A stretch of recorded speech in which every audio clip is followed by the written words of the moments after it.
We are a panel organized by Volksbund, Deutsche Kriegsgräberfürsorge from Germany, together in cooperation with the Pierre Werner Institute from Luxembourg here. And we have an online audience from across Europe and maybe also from across the Atlantic.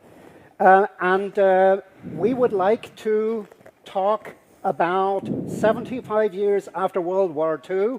How do we look back and what is the present-day perspective on this period?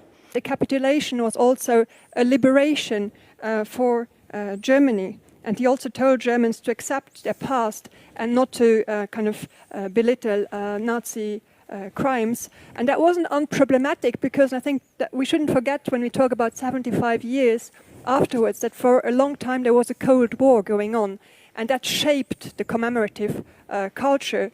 We paid a high price here in Europe with two totally devastating wars, in order that actually we learned the lesson. Time has passed, not only from World War II, but also World War I, which ended over 100 years ago. And so, yes, of course, I mentioned the maintenance of the cemeteries, the services to the families, but another part of the ABMC's mission is actually telling the story. The other part of remembrance is remembering that this is possible in any age, under any circumstances, and it only takes a few actors to decide that they want something that they don't have.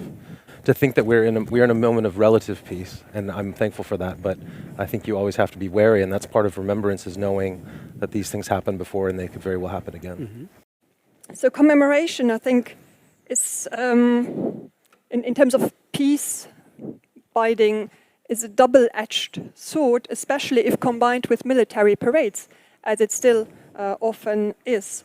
And then maybe one should also make a distinction between commemorations, official commemorations, which are very political in nature, and collective memory, which is then something very personal or intergenerational, which you find in the arts, in museums, in films, in video games.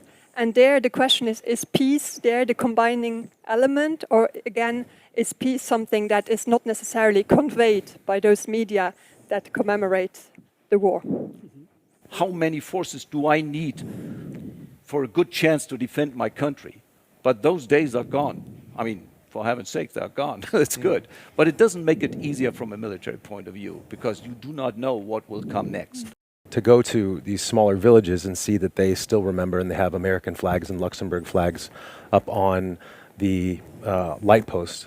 These are memories that, for us, make it easier to operate as Americans, to remind people that there's a long shared history, and whatever may happen in the short term, there are these longer, closer ties, and so that's been very important. It's not just European integration, which was not possible without American support.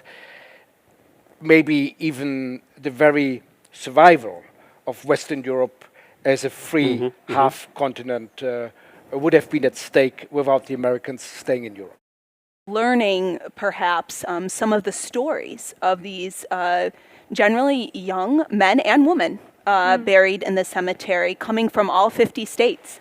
All 50 states are represented at the cemetery. Volksbund organizes a lot of these youth camps in the border regions of Germany and Central Europe, involving Poland, involving the Netherlands, Belgium, also Luxembourg, etc. And this is, of course, a deliberate effort. Do you see this could make a real contribution to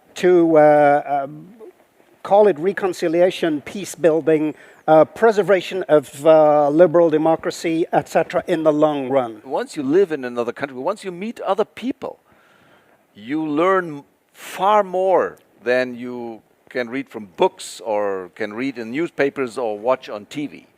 So meet the people, talk to them, and that is exactly what we do in the youth camps. Not only with youth camps, we also bring together, if possible, soldiers who actually clean together, for example, headstones, and we have Germans and Poles together on a war cemetery in Poland.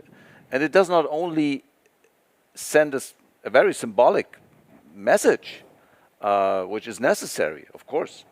But they get to know each other, and it changes the way you look at other people. Jean-Claude Juncker, probably many years ago, but this is something I will never forget. He once said to somebody who was very critical about the European Union, if you have any doubts about the European Union and the European integration process, go to a war cemetery.